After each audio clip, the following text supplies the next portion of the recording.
The political atmosphere in Rivers State has reached a boiling point today, Friday, January 30, 2026.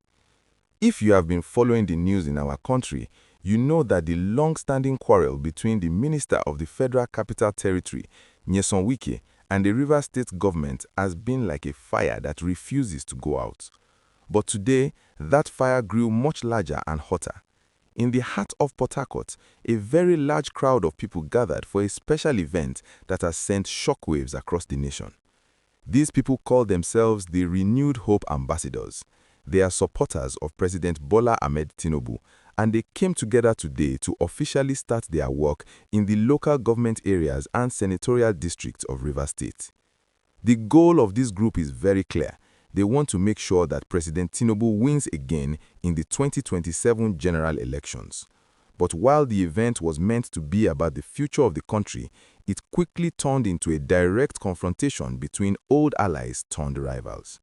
Nyesom Wike was the main person at this event, which took place at the Captain Elechi Amadi Polytechnic Field in Rumuwola. As he stood before the massive crowd, his voice was full of anger and determination. The big news that everyone is talking about tonight is a direct threat he made against the Rivers State government. Wike told the crowd that his group had formally asked the state government for permission to use the Yakubu Gowon Stadium for their rally. This stadium is a public place meant for the people, but Wike said the government, led by Governor Siminalayi Fubara, refused to let them in. He did not take this refusal lightly at all. Wike looked at the cameras and the cheering crowd and said that this would be the last time they would be locked out of a state-owned facility. He gave a very stern warning that has many people worried about the peace of the state. He said that the next time they apply to use the stadium and the government says no, he and his supporters will not just go home quietly. Instead, they will break the gates, take over the stadium and hold their event by force. Wike's exact words were that heaven will not fall if they break into the stadium. He told the people that nobody can stop them from supporting the president in their own state. He said that Rivers State belongs to everyone and no single person has the right to lock others out of public buildings. This statement has caused a lot of worry among many Nigerians who fear that this might lead to violence on the streets of Port Harcourt. For a long time, we have seen these two sides, the Wike camp and the Governor Fubara camp, exchange words. But talking about breaking into government facilities is a very serious level of tension. If you are finding this update helpful and you want to keep getting clear news about what is happening in our country, please take a moment to hit the like button. Also, make sure you subscribe to this channel so you do not miss any of our daily reports. Your support helps us keep bringing you the truth in a way that is easy to understand. We want to make sure you are always informed about the things that affect your life and your community. As we look at how things are unfolding, it is important to understand why this is happening right now. We are at the end of January 2026. To many people, the next election in 2027 still feels far away. But for Nyesom Wike, the time for politics has officially started. He reminded the crowd today that he had promised them last year that by January 2026, he would start playing politics in Rivers State. He said that today is the beginning of that promise. He was not alone on the stage. He was joined by prominent leaders like Chief Ferdinand Alabariba, who is the chairman of the Rivers State Elders Council. They all stood together to inaugurate the coordinators for the different senatorial districts and local governments. Big names like Felix Obwa, Boma Iyayi, and Marcus Nlegi were appointed to lead this movement. Nyesom Wike's speech today was not just about the stadium. He also sent a very strong message to the current leaders in Rivers State. He questioned their loyalty to President Tinubu. He asked how a government can claim to be part of the same party or the same family when they are trying to block people who want to show support for the president. Wike claimed that while others are just talking with their mouths about loyalty, his own group is showing support through action and mobilization. He boasted that Rivers State is the leader in political mobilization in Nigeria. He said that even if other states start their own renewed hope groups, Rivers State will always be the one leading the way. You could see that his supporters were very excited by these words, dancing and cheering as the new coordinators were sworn in. But for the common man living in Port Harcourt, Obiakpo, or any other part of the state, this news brings a bit of fear. When big political leaders start talking about breaking gates and taking over buildings by force, it is the ordinary people who often suffer. If there is a clash at the stadium next time, who will be in the middle? It is the youths, the market women nearby, and the security agencies. This is why many elders and neutral observers are calling for peace.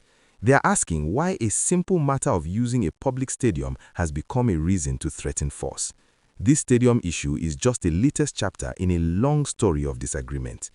Remember that for months, there has been a fight over who truly controls the grassroots in Rivers State. Wike believes that he is the political leader of the state and the current government should follow his direction. On the other hand, Governor Fubara and his team feel that they should be allowed to govern the state without outside interference. Today's event shows that Wike is not backing down. By setting up these renewed hope ambassadors at every ward level, he is building a very large political structure. He said that after today, these ambassadors will go down to every village and every street to spread their message. He told them not to be afraid of anyone, saying that they have the law and the support of the federal government behind them. He even mentioned that the president is watching closely to see those who are truly working for his success. There is also the matter of the by-elections coming up on February 21, 2026. Wike urged his supporters to come out in mass and vote for the candidates of the APC, even though he is still technically a member of the PDP. He called this a rainbow coalition where different parties come together for one goal. This move has made the political landscape very confusing for many people.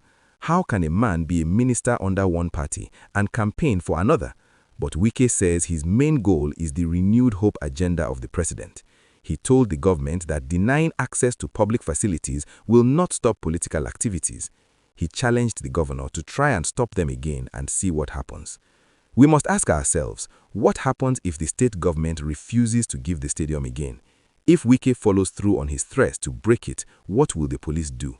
This is a very big question for the coming weeks. Many people are watching to see if the presidency will step in to calm the situation or if they will allow the two sides to keep fighting. The language used today was very tough. Wike used the term renewed hope many times, which is the slogan of President Tinubu's government. By using this name, he is trying to show that he is the true representative of the president in Rivers State. He told the people that they should not listen to anyone else who claims to support the president but does not work with his group. As we conclude this commentary, we must remember that peace is the most important thing for any state to grow. Rivers State is very important to Nigeria because of the oil and the businesses there. If the state is always in a state of threats and takeovers, it makes it hard for people to go about their daily lives. We hope that both sides can find a way to talk and share the public facilities without it leading to a breakdown of law and order. If you enjoyed this story and you want us to keep bringing you more news like this, please remember to subscribe to the channel and turn on the notification bell. Your subscription helps us to grow and stay independent. Tell us in the comments what you think about Wike's threat.